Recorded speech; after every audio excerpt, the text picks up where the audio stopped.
Dan diriwayatkan daripada Nabi sallallahu alaihi wasallam bahwasanya Nabi sallallahu alaihi wasallam membaca ia pada sembahyang subuhnya dengan surah Waqiah pula dah. Ada satu riwayat lain kata Nabi jadi imam sembahyang subuh, Nabi baca surah Al-Waqiah. Al-Waqiah ada berapa ayat tuan-tuan? 96 ayat. Ada mangkora 96 ayat. Tapi kita mau ingat satu, Nabi punya bacaan Masya Allah sudah tentu jauh lebih sedap daripada bacaan yang sedap-sedap yang kita biasa dengar hari ini. Pasti Nabi punya bacaan ni, dia pilih berapa ratus ayat pun kita boleh duduk. Pasal apa? Kalau ada satu qari hari ini yang baca sedap, yang kita boleh ghalib dengan bacaan dia, sudah tentu Nabi sallallahu alaihi wasallam bacaan Nabi jauh lebih sedap daripada yang sedap-sedap itu. Maka dalam riwayat mai, Nabi pernah baca surah Al-Waqiah 96 ayat Nabi baca dalam sembahyang subuh dia. Dia. Tuan, surah Al-Waqiah ni surah yang power, surah power. Ada hadis riwayat daripada Ibni Abbas radhiyallahu anhuma.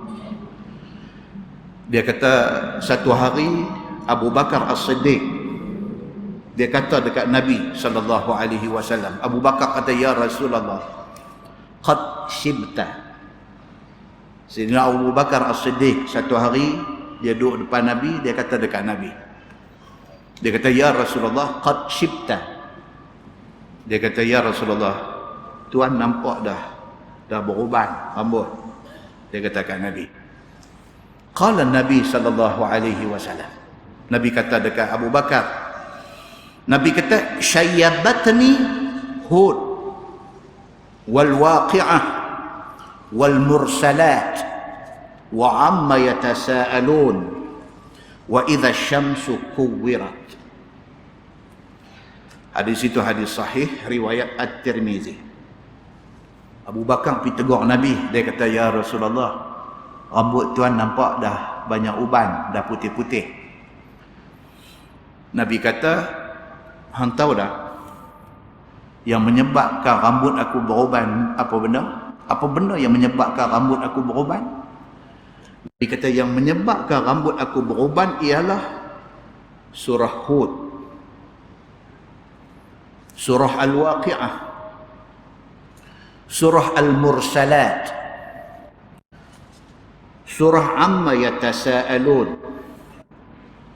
surah Wasyamsi, Wasyamsu kuwirat, wa idza syamsu kuwirat.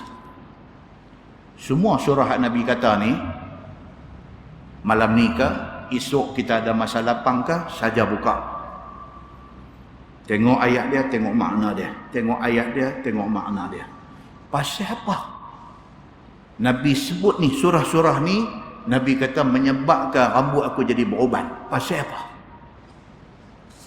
Yang pastinya ni semua cerita pasal kiamat. Nabi kata aku jadi beruban ni bila aku baca surah-surah ni.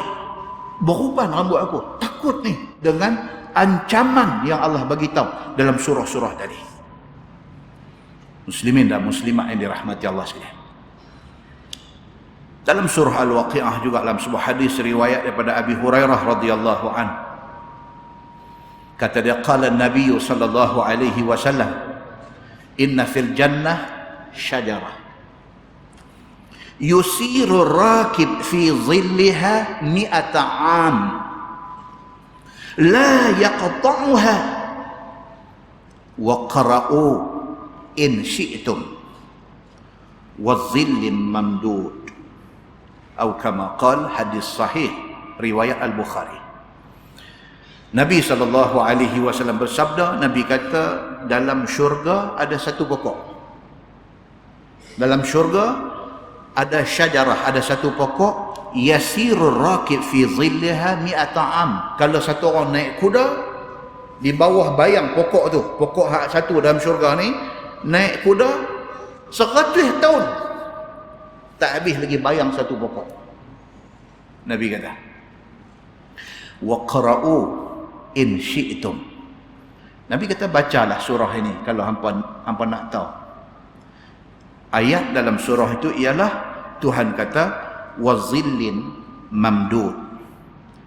Allah Subhanahu wa taala beritahu kata ada satu pokok yang pokok itu naungan ataupun teduh dia terbentang luas.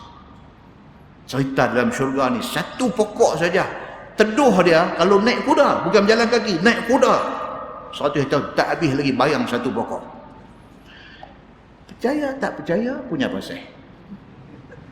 Rezeki kita masuk syurga, kita tengok, teringat balik, Masya Allah, yang ni yang Quran sebut dalam surah Al-Waqi'ah. Masya Allah, Allah tidak pernah bohong dalam ayat-ayat dia. Itu yang dikatakan surah Al-Waqi'ah. Nabi pernah baca dalam sembahyang subuh 96 ayat.